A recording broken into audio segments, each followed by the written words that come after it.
Hey everyone, today I'm going to show you how to turn off the AI in Replit. So, if you have been using Replit for coding, you probably noticed those AI features that suggest code and help with auto-completion. So they are super useful, but sometimes you might want to turn them off, maybe to focus more off or just to challenge yourself to code without hints. So let's go through it step by step. First, make sure you are logged into your Replit workspace. Once you are in, look at the top right corner. You will see plus icon. Go ahead and click on it. So I will show like tools and files. Click on that. This will open a menu with more options. From here, choose user settings. So we need to find user settings. Okay, like here, user settings. This is where you can customize your Replit experience, including the AI behavior. Inside the user settings, focus on the code editing. So go here to code editing.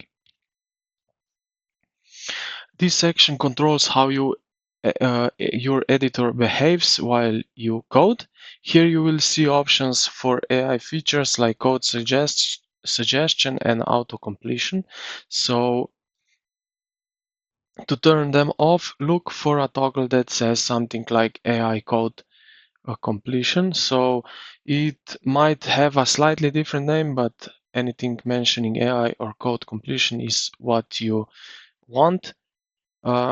Once you find it, just switch it off right here. Turn this off means the AI won't interrupt your coding with suggestion anymore.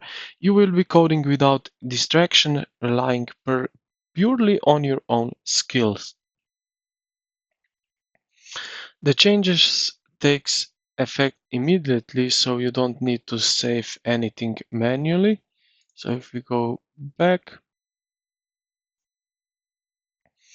um, now you can close the settings and go back to your editor. And yeah, that's it. You have successfully disabled the AI features in Replit. Don't worry, you can always turn them back on later if you want to get help again. For now, enjoy coding the traditional way and see how far your own knowledge can take you. So thank you for watching. If you found this video helpful, consider to like and subscribe, and happy coding.